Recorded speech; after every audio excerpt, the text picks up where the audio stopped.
up? I'm Kike drummer of the Mexican metal band Trimusferia.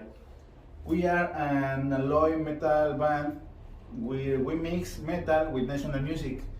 I invite you to watch our first video and listen our song Quetzal that is next to premiere in October 13 in all platforms.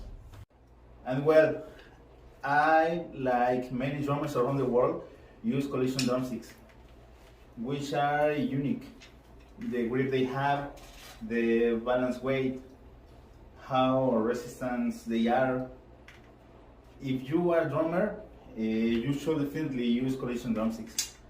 I personally use them in practice with the band, which, believe me, lasts a long time, and for live performance, and I hope no complaints.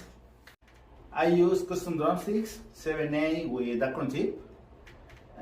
This for reasons that I prefer these to larger measures.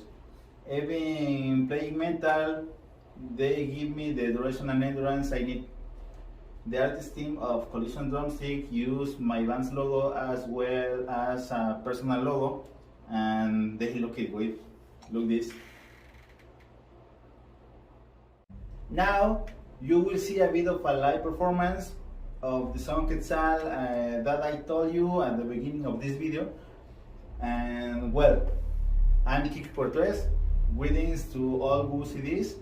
Follow Trimusferia networks, and thanks to Collision Drumsticks for the tools they make for us, the drummers. Greetings.